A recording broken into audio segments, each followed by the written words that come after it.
You heard it on KPFK, listener-sponsored radio in Los Angeles, California. The broadcast is coming to you live and direct from the Dorothy Chandler Pavilion in the Music Center in downtown Los Angeles. A great portion of the orchestra has now left the stage, for the next work is by Mozart, and therefore employs a smaller orchestra. It's a piano concerto we're going to hear, the one in A major, Koelschel 488, known as number 23. It's in three movements, Allegro, Adagio, and Allegro Assai. It was written in 1786 during March. Within 3 weeks, Mozart wrote two of his most other well-known piano concertos, that in C minor and that in C major. Our soloist tonight is Jacob Gimpel. Mr. Gimpel began his musical training in Poland. He was born into a highly musical family. His father was his first teacher, and at 15, he graduated with honors from Poland, went on to Vienna, where his main teachers were Edvard Steuermann and Alban Berg. After his success in Vienna, this opened the doors of most of the rest of Europe to him. Of course, World War II, a subject for tonight's broadcast practically, came along, and Mr. Gimpel, along with a number of other people, came to Los Angeles. Otto Klemperer came from Germany at that time. Many of the people who still live in Los Angeles, some of the most important working musicians in Los Angeles, came as refugees from Hitler Germany. And Mr. Gimpel spent a good deal of time here during the war and did a good deal of teaching and concertizing. After the war, however, his career picked up quite remarkably, and in fact, in a recent year in Germany alone, he gave 80 concerts during 1 year. Last year, he gave a highly successful tour with the Salzburg Mozarteum Orchestra, and this month he returns to Europe, where he plays in Holland, Denmark, Germany, Italy, and England. Later on during the concert, you're going to hear an intermission feature recorded at Mr. Gimpel's home, an interview with Mr. Gimpel, and you'll get to know him a little better personally, perhaps, than you do from his playing of Mozart. You may notice that there's a certain difference in sound in the broadcast tonight. That's because Dr. Schmidt-Isserstedt has placed the orchestra somewhat differently. Our microphones are still in the same place they were last week. The cellos are now up front on the right, and you hear them somewhat more clearly. Now, Mr. Gimpel has walked to the center of the stage, bows. Dr. Schmidt-Isserstedt follows him, mounts the podium. He sits himself down, Mr. Gimpel does, and he will now play Mozart's 23rd Concerto.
You've heard Mozart's Concerto Number 23 in A major for piano and orchestra, Herschel 488, played by soloist Jacob Gimple with the Los Angeles Philharmonic Orchestra, conducted by its guest conductor, Hans Schmidt-Isselstedt. This concert is being brought to you live and direct from the Dorothy Chandler Music Pavilion in downtown Los Angeles at the Music Center. You're hearing it over KPFK, listener-sponsored radio in Los Angeles. Mr. Gimple has returned to the stage now for a bow, and he shakes hands with Dr. Schmidt-Isselstedt. A few days ago, I went to Mr. Gimple's home to record an interview with him for our intermission feature, thinking, among other things, that he might be just a little tired right now. So without further introduction, I now turn you over to the music director of KPFK.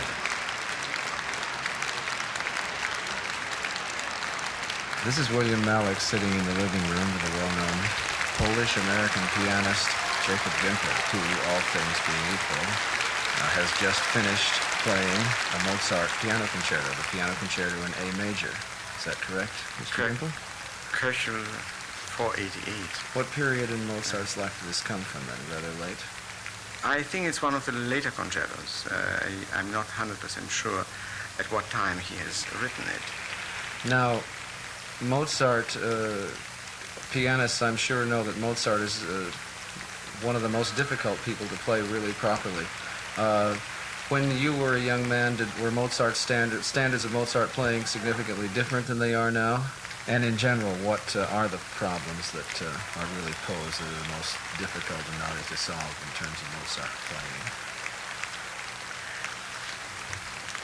I don't think that standards ever change. Standards are within yourself, and they are connected with the evaluation of the composer you are performing. I am quite sure that 200 years ago, 100 years ago, a serious artist approached Mozart with the same reverence and, as he does today. We have only become today more searching and more analytical. We are using less the work which we are performing as a vehicle for performance, as we are trying to serve the work which we are performing, and let the composer speak first. Does the composer speak in terms of the cadenzas used in this performance? Are these Mozart cadenzas that were used? The cadenza which I play in this concerto, which I have played in this concerto, is the Mozart original cadenza, but of course it actually was an opportunity for the performer to improvise, and but the art of improvisation has disappeared, I'm afraid, or at least it is not really properly cultivated. Do you, in the secret of the confines of your own study, sometimes indulge in improvisation? I have written I'm using a cadenza for the Coronation Concerto, which I have written, and many pianists played the cadenzas by Hummel, who was a pupil of Mozart. Are you acquainted with the Beethoven cadenzas for certain of the Mozart concertos? I have seen some, but strangely enough, they are not They're too much enough. Beethoven? They are not attractive. Now, I know the cadenza by Beethoven to the D minor concerto, but it's not a real cadenza which tickles your musicianly palate. There are cadenzas, for instance, written by Brahms to the Beethoven concerto, the G major concerto. To the fourth? To the fourth. I've never heard that. And cadenzas written by Clara Schumann. It's very interesting, but it is actually almost embarrassing to see the Brahms cadenza. I'd love to hear that. It is not Brahms. It's not Mozart. Not Beethoven. Well, I remember that I think the D minor cadenzas certainly are Beethoven. They make the D minor concerto into a super hyper romantic work. But I have not heard anybody play really in public the Beethoven cadenza. Well, now I'm not aware of it. We were just talking a little bit before the tape recorder was on, and you mentioned what would Mozart think, or Mozart's contemporaries think, if they heard a performance I'm not talking about quality, such as the nature of one that you and Mr. Schmidt-Ischerstedt are giving. How would that contrast from what was true in Mozart's time? Well, this is actually a devilish thought. Would any of the composers, if he were present and hear the performances of their works, Beethoven, Mozart, Bach, Chopin, whoever, would they be really satisfied? We are not quite aware of the fact that the style of performances has changed. First of all, the performance has generally acquired such a high level of perfection, which was not known before, nor was it actually intended to take such an importance. Today, one stresses much more the thought that the artist has to perform cleanly. If God forbid he strikes a wrong note, then the critic has his own private feast, because that's where he can, that's the peg on which he can hang his hat of knowledge in the easiest way. In London especially, if one happens to play a wrong note in the bass, that's a great day for the critic. Then Makes he his can job say there were easy. ugly notes in the basses. Well, in general, what do you suppose that allegros in Mozart's time were significantly faster or slower, played faster or more slowly than they are played today?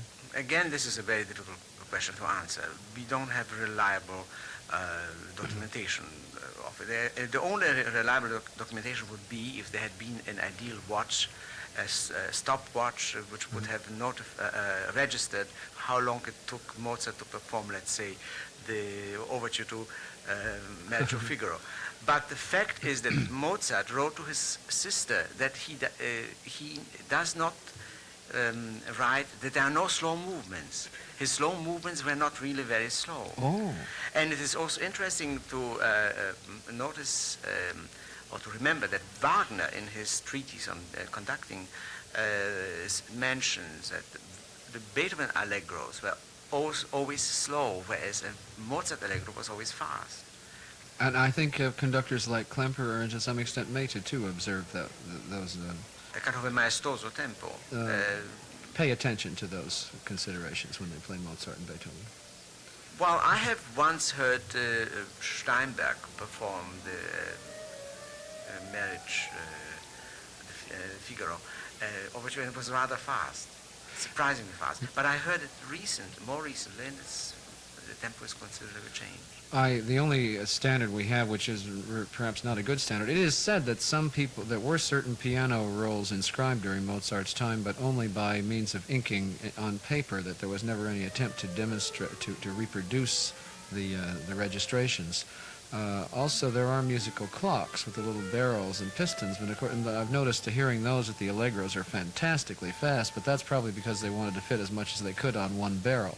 Well, I don't think that this is in any way precise. I don't think that any of these, these perforated piano rolls which you hear are 100% reliable. They shrink, I imagine, with the time, and they're... What did Mozart say about why his slow movements weren't really slow? Did he mean that that the rhythm was strongly maintained throughout, for instance? I don't know if a dance-like approach, in other words? Not the rhythm. I also don't believe that one can talk about a tempo which is a steady tempo from the beginning to the end. Tempo is altogether a very subtle thing. It's the breath of music. You cannot. Just as we don't breathe always in the same rhythm, so the music has to, the tempo has to adjust itself to the landscape, to the mood of the music. But he wrote it. I don't know now which letter it was, and that he does not. I don't know if he doesn't favor, but he does not really write slow movements.